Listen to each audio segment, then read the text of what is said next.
할렐루야. 아멘. 네, 오랜만에 뵙습니다. 저는 이반석 전도사라고 하고요.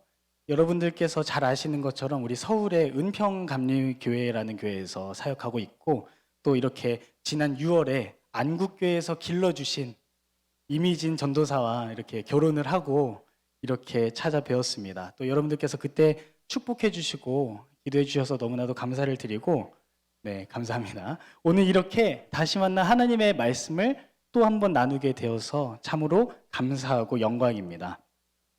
오늘 말씀은 다가오시는 하나님이라는 주제로 여러분들과 말씀을 나누려고 하는데, 하나님께서 오늘 말씀을 통하여서 또 이 예배 자리를 허락하셔서 어떻게 우리에게 다가오시고 말씀하시는지 함께 깨닫고 발견하게 되는 귀한 시간 되기를 소망합니다. 아멘. 소망합니다. 아멘. 네. 이 시간 제가 앞서 말씀드린 것처럼 제 이미진 전도사와 이제 결혼한 지 한 120일 정도가 되어 가는데요. 정말 머나먼 시간이 흘러왔습니다. 네. 제가 임 전도사에게 반한 포인트가 있습니다. 여러분 알고 계신가요? 네. 굉장히 여러분들이 버티기 힘들어 하시는 것 같은데, 첫 번째로는 역시 미모 때문에. 왜 비웃으시는 거죠? 네. 네, 첫 번째 이유는 미모 때문에 반했고, 두 번째 이유는 바로 성경 통독을 아주 열심히 하더라. 네, 성경 통독을 정말 열심히 하더라고요. 제가 이제 만나기 전에 식사하는 자리에서 뭔가 카톡을 막 열심히 하더라고요. 그래서 뭐 하고 있는 거냐 물어봤더니 교회 분들하고 성경을 10장씩, 뭐 15장씩 읽고 단체 카톡방에다 읽었습니다라고 인증을 해야 된다는 거예요. 여러분들 또 아시는 분들 계실 텐데, 그 읽는 모습을 보고, 야, 저렇게 매일 읽으면 1년에 뭐 2독, 3독은 아주 거뜬히 하겠다. 또 들어보니까 안국교회 많은 분들이 뭐 4독, 5독은 아주 뭐 쉽게 하신다. 이런 이야기를 들으면서, 아, 이렇게 하나님의 말씀과 가까이 있는 분이라면 만날만 하겠다. 진심인데 왜 자꾸 웃으시는지 모르겠습니다. 네, 그래서 제가 이렇게 결혼을 결심하게 되어서 아주 큰 은혜를 누리고 있는데, 이렇게 그래서 배우자를 놓고 혹시 기도하신 분이 계시다면 성경을 열심히 읽으시기 바랍니다. 네, 그리고 또 성경을 열심히 읽는 분을 잘 찾아보시기 바랍니다. 그러면 아주 귀한 은혜가 가득할 줄로 믿습니다. 네, 그래서 우리가 이렇게 성경 통독을 하면 가장 먼저 만나게 되는 성경이 무엇일까요? 무엇일까요? 창세기. 네, 창세기입니다. 그리고 5권의 책이 있는데 바로 창세기, 출애굽기, 레위기, 민수기, 신명기. 네, 여러분들 아주 성경 열심히 읽으시는 걸 제가 이제 느낄 수가 있겠습니다. 이 모세오경이라고 부르는 이 5권의 성경책이 우리를 기다리고 있는데, 이 5권의 성경에서 하나님께서 우리에게 반복하여 말씀하고 계시는 것이 있다면 그 중에 하나는 바로 하나님이 어떤 분이신지를 알라. 네, 하나님이 어떤 분이신지를 알라라고 말씀하고 계십니다. 세상을 창조하신 하나님이 어떤 분이신지, 또 이스라엘이라는 민족을 선택하여서 하나님의 백성을 어떻게 인도해 나가시고 또 구원하시고 역사하신지를 알라는 거예요. 우리에게 말씀하시고 역사하시는 하나님이 어떤 분인지를 알게 되는 이 시간이 되기를 소망합니다. 이스라엘 민족은 처음부터 특별한 민족은 아니었습니다. 출애굽기 12장 38절에 보니까 이스라엘 민족을 뭐라고 부르냐면요, 잡족이라고 부릅니다. 여러분들 드라마에서 가끔 거친 언행을 쓰는 대사 중에 이 잡거사 이렇게 부르는 들어보셨나요? 비슷한 언어 맞습니다. 수많은 잡족과 양과 소와 심이 많은 가축이 그들과 함께 있었으며 라고 하는데, 그냥 여러 뭐 지파가 속해 있었다, 여러 민족이 섞여 있었다라는 것이 아니라 부정적인 언어예요. 근본도 없고 배경도 없고 능력도 없는 잡족이었다라고 말씀하고 계세요. 그랬던 그들이 하나님의 백성이라는 이름으로 이렇게 변화되고, 또 그들과는 세상의 다른 민족과는 다른 은혜를 경험하게 되는데, 그럼 이렇게 이스라엘 민족들이 잡족이었던 이 사람들이 하나님의 백성이 되는데 특별한 무언가 있었기 때문일까요? 없었습니다. 변한 요소는 오로지 하나님께서 선택하여 주시고 하나님께서 다가가셨다는 사실밖에 없습니다. 그렇다면 하나님께서는 왜 그들에게 다가가셨을까요? 그 이유는 바로 출애굽기 3장 12절에 나오는 말씀인데 이거는 함께 우리 찾아보겠습니다. 출애굽기 3장 12절의 말씀.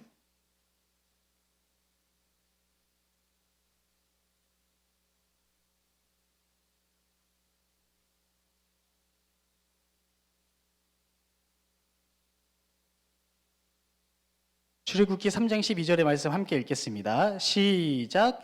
하나님이 이르시되 내가 반드시 너와 함께 있으리라. 내가 그 백성을 애굽에서 인도하여 낸 후에 너희가 이 산에서 하나님을 섬기리니 이것이 내가 너를 보낸 증거니라. 아멘. 왜 하나님께서 선택하셨다고 말씀하신지 발견하셨나요? 바로 하나님께 예배하는 민족을 만들기 위해서, 너희가 이 산에서 나를 섬기리니 말씀하신 대로 우리를 이렇게 예배하기 위해서 이스라엘 민족을 불러주셨다는 겁니다. 하나님께서는 오늘 이 예배의 자리에서도 함께 하시고 찾아오시는 분인 줄로 믿습니다. 하나님께서는 우리에게도 다가오셔서 하나님의 자녀로 부르세요. 우리에게 특별함이 있기 때문일까요? 아닙니다. 내가 예배의 자리에 나와 드리는 이 수고를 해드렸기 때문이 아닙니다. 내가 모태신앙으로 태어나서 이제는 꽤나 주님 앞에 많은 노력을 해드렸기 때문도 아닙니다. 남들 중에서는 꽤나 준수하고 평범하고 어쩌면 좀 선량한 시민에 가까운 이런 삶을 살았기 때문도 아닙니다. 오직 하나님께서 우리 삶 속에서 예배 받으시려는 그 의지 때문에 우리에게 찾아오신 것임을 기억하고 믿어야 합니다. 세상은 우리에게 가치가 있어야 은혜를 받을 수 있다라고 이야기하지만 잡족이었던 이스라엘을 구원하신 하나님은 오늘 우리도 구원하시기 위해 이 자리로 불러주셨습니다. 오늘 여러 기도 제목을 가지고 이 금요 예배 자리에 나왔습니다. 이집트에 갇혀서 스스로 탈출할 희망도 없는 이스라엘에게 찾아오셔서 구원을 베풀어 주신 하나님께서 스스로 문제를 이겨낼 수 없는 연약한 우리에게도 찾아와 주실 줄로 믿습니다. 예배 받으시기 위해 이스라엘을 부르신 하나님께서 오늘도 우리 예배 받으시기 때문이죠. 오늘 함께 말씀을 나눈 우리 모두는 다가오시는 하나님, 찾아오시는 하나님을 기억하여서 나의 문제에 매몰되는 것이 아니라 내 삶을 통해 예배와 찬양 받으시는 하나님을 바라보는 우리 모두 되기를 소망합니다. 그런데 오늘 우리는 재밌는 부분을 주목하려고 하는데 하나님께서 우리에게 찾아오시는 장소가 끊임없이 변화한다는 것. 창세기 1장 1절에서 2절에 보면 태초에 하나님이 천지를 창조하시니라 땅이 혼돈하고 공허하며 흑암이 깊음 위에 있고 하나님의 영은 수면 위에 운행하시더라 라고 말씀하고 계세요. 세상을 창조하신 하나님께서 피조 세계, 하나님께서 만드신 이 세계에 처음으로 오신 순간이에요. 성경은 그것을 역사의 시작이라고 부릅니다. 하나님께서 우리 삶에 찾아오실 때 우리의 역사는 시작됩니다. 그런데 이 모세오경을 보니까 하나님께서 이동하실 때마다 그 이동하시는 순간마다 성경에서는 하나님이 지금은 어디에 계시더라라고 말씀을 전하는데 출애굽기 19장 3절에 보면 여호와의 산에서 모세를 부르신다라고 말씀하고 계세요. 여러분들 잘 알고 계시죠? 모세를 산에서 부르시고 또 노아를 산에서 부르시고 또 아브람도 산에서 만나시고 하늘에 계신 하나님께서 이제는 피조 세계에서 더 깊숙이 찾아오시는데 땅 중에 가장 높은 그 산 위에까지 오셨어요.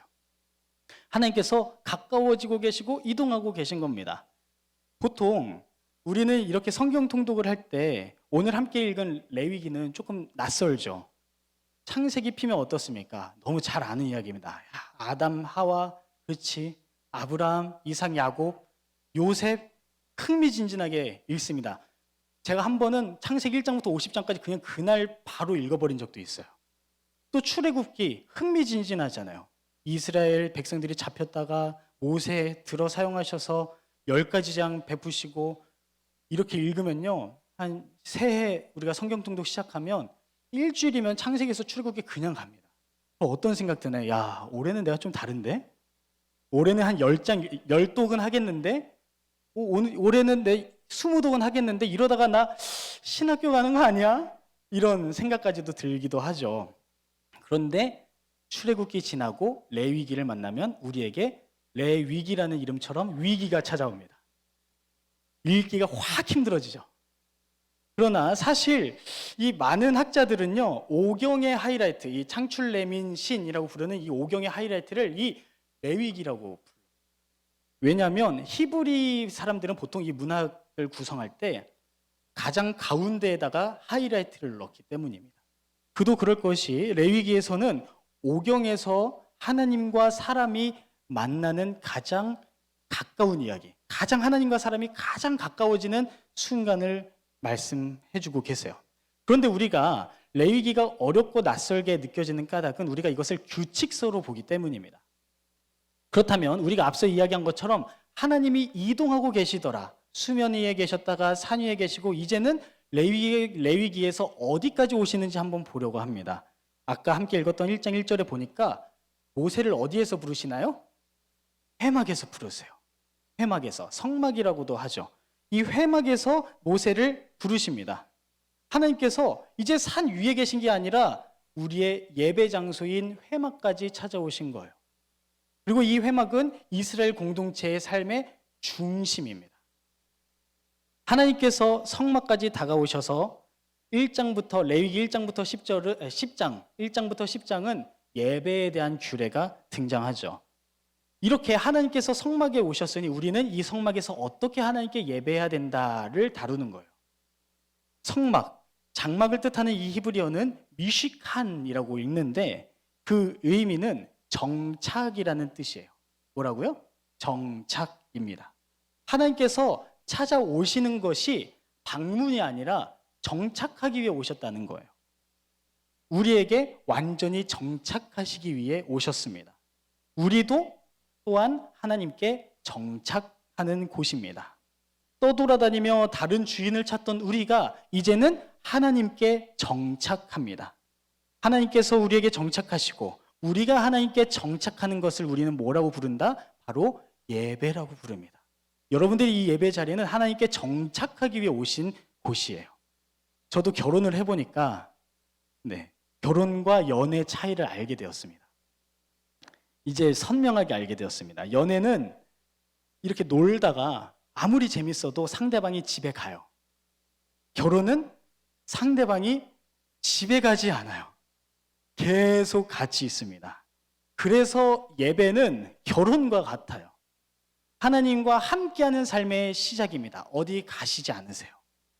정착하려면 무엇이 필요하냐면 내 삶이 이전과는 달리 변화해야 됩니다. 변해야만 하는 것들도 있고 때로 그것이 희생처럼 느껴질 때도 있습니다. 옷을 벗었으면 어디다 두어야 되는지, 양말을 벗었으면 제발 좀 어디다 놔야 되는지, 쓰레기는 어디다 놔야 되는지, 음식물 쓰레기는 언제, 재활용 쓰레기는 언제 해야 되는지, 화장실을 왜 당신이 그렇게 오래 쓰면 안 되는지, 이런 류의 규칙들이 생겨요. 정착하면 변화가 생깁니다. 그런데 이 정착으로 겪게 되는 어려움이 비극인가요? 아니죠. 이 어려움은 비극이 아니라 행복입니다. 왜냐하면 어렵더라도 내가 사랑하는 사람과 함께 살아가기 때문입니다. 레위기에 이런저런 규칙들이 있는 이유는 하나님과 우리 사이의 정착 이야기를 담고 있기 때문입니다. 너희를 예배하는 민족이 되게 하리라 라고 하신 하나님의 계획이 어떻게 하면 실현될 수 있을지를 소개해주고 계시기 때문이죠. 그래서 레위기의 말씀은 우리가 이제 영원히 함께하자라는 예수님의 하나님의 우리를 향한 프로포즈와도 같은 말씀입니다. 하나님과의 만남과 예배가 연애처럼 끝나버리는 분들이 계세요. 하나님께 정착하기 싫어서 하나님 안에서 기쁨도 누리고 즐거움도 누리다가도 딱 저는 이만 돌아가겠습니다 하고 발을 빼고 돌아갈 준비를 늘 하고 있는 연인과도 같은 분이 계세요. 그래서 이런 말이 있습니다. 결혼은 어떤 사람과 한다? 하자고 하는 사람과 한다. 결혼은 하자고 하는 사람과 한다. 그런데 저도 그래서 그 말을 듣고 열심히 결혼을 하자고 했습니다. 결혼을 하자. Will you marry me를 계속 했습니다. 그래서 결혼을 했어요. 그런데 하면서 느낀 건데 한 문장을 더 붙여야 되더라고요. 결혼은 하자고 하는 사람하고도 하는 거지만 또한 그 하자고 했을 때 받아주는 사람하고 하는 겁니다. 제가 이 말씀을 왜 드리냐면 하나님께서 우리와 영원히 함께 하시기 위해서 찾아오셨고 다가오셨고 함께 하자라고 하시고 정착하겠다고 하시는데, 그리고 그 삶을 통해서 얼마나 크신 은혜를 준비해 놓고 계신지 모르는데, 중요한 건 내가 마음을 열겠습니다, 나도 함께 정착하겠습니다라고 하지 않으면 그 은혜는 남의 것이 된다는 뜻이에요. 회막까지 오셔서 부르시고 말씀하시는 하나님의 음성에 마음을 열고 나도 주님께 정착하겠습니다 라고 순종하고 아멘으로 화답하는 그 응답이 있어야 됩니다. 그래서 이 자리에 오신 여러분은 너무나도 잘하신 거예요. 오늘 이 예배 자리에도 하나님께서 함께 하실 줄로 믿습니다. 오늘 이 예배 자리에서도 여러분에게 정착하겠다고 손 내밀고 계신 줄로 믿습니다. 이 시간 영원히 떠나지 않으시는 하나님께서 내게 오셨다는 것을 믿고 내 삶을 온전히 맡기는, 저도 정착하겠습니다 믿음으로 고백하는 저와 여러분 되기를 소망합니다. 그럴 때 이 예배의 자리에서 구하는 기도와 간구들을 통하여서 우리를 향한 계획이 내 삶 가운데 이루어질 줄로 믿습니다. 그런데 레위기 11장부터는요 정결법이 등장합니다. 정결에 대한 법. 사실 오늘 이 말씀을 드리기 위해 여러 가지 단계들을 쌓아온 건데요, 그 내용을 보면 다음과 같습니다. 11장에 보면 식탁 규례에 대해서 말씀하세요. 어떤 음식을 먹어야 될지. 또 12장에 보면 출산에 대한 규례를 말씀하시고 13장과 14장은 피부병에 대한 규례, 그리고 15장은 우리의 침대에서 벌어지는 일에 대한 규례를 말씀하십니다. 이 말씀을 읽을 때마다 하나님께서 왜 이렇게 프라이빗한 것까지 말씀하실까? 이걸 이렇게 법조문으로 만들 이유가 있을까라는 생각이 들죠. 그래서 우리가 레위기가 피곤해지는 영역이 그겁니다. 11장부터 15장까지 뭔 계속 이거는 부정하니 이건 정결하니 이건 부정하니 계속 말씀하시니까 피곤해져요. 그런데 하나님께서 이것을 왜 주셨는지 살펴봐야 된다는 거죠. 이 규례들 한 구절 한 구절에도 의미가 있겠지만 오늘은 이 다가오시는 하나님에 대한 말씀의 측면에서 살펴보려 합니다. 하나님이 이 땅에 오시고 산 위에 오시고 회막까지 오셨는데 거기서 멈추시는 것이 아니라 식탁에, 그리고 우리의 자녀 문제에, 그리고 피부에, 그리고 우리의 침대까지 오신다는 거예요. 이곳들은 어떤 곳인가요? 이곳들은 바로 온전히 나의 영역이라고 생각하는 영역들입니다. 이곳은 아무도 건들지 말았으면 하는 살림살이, 내가 주도하고 싶은, 이건 내 판단대로 해야지라고 생각하는 내 자녀 문제, 또 건들면 가장 예민한 피부, 또 가장 은밀한 장소인 나의 침대에 대한 규례가 바로 정결법에 대한 이야기예요. 이 곳들에 하나님께서 개입하시겠다라는 겁니다. 하나님께서 하나님의 자녀로 살아가는 우리의 삶은 어디서부터 시작일까요?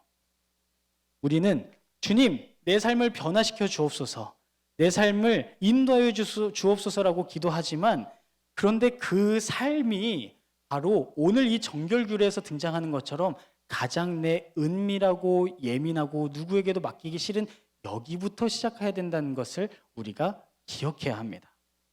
먹고 사는 문제 앞에 내 뜻대로 해야만 한다고 주장하던 나의 모습, 자녀 문제 앞에 내 뜻을 포기하지 못했던 나의 모습, 예민한 문제라는 이유로, 은밀한 것이라는 이유로, 누구에게 공개할 수 없다는 이유로 꽁꽁 붙잡고 내 손에 쥔 채로 주님께도 맡기지 못한 그것들을 하나님께 맡겨야 된다는 거예요. 정착하기로 했다면, 하나님께 정착하기로 했다면 모두에게 드러낼 수 있는 만큼만 주님께 맡기는 것이 아니라, 내 힘으로 할 수 있는 부분까지만 맡기는 것이 아니라 다가오시는 주님 앞에 내 모든 것을 맡겨야 된다라는 말씀입니다. 이것이 정착입니다. 우리는 정기적으로 건강검진을 받죠. 건강검진 병원을 선택할 때 잘 고르려고 애쓰는 분들이 계시더라고요. 특히 좋은 장비, 신형 장비, 이런 병원 고릅니다.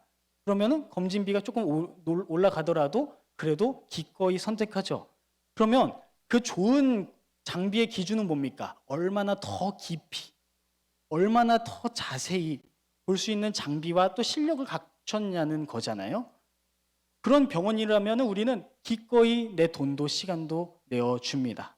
그런데 이렇게 병원에 가서 내 몸을 맡길 때도 더 깊이 더 자세히 보는 의사를 찾으면서 정작 하나님 앞에서는 내 깊은 곳을 드러내고 싶어 하지 않는 모습이 우리에게 있어서는 안 됩니다.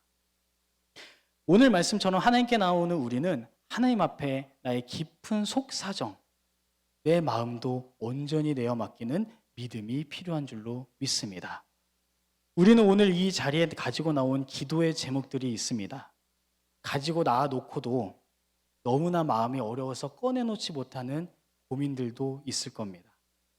하나님께서도 꾸짖으실까 봐 두려워서, 또 하나님께서도 못 들은 척 하시면 어떡하지라는 이 두려운 마음에, 또 누구에게도 말하지 못하는 그 문제들이 우리에게 있습니다.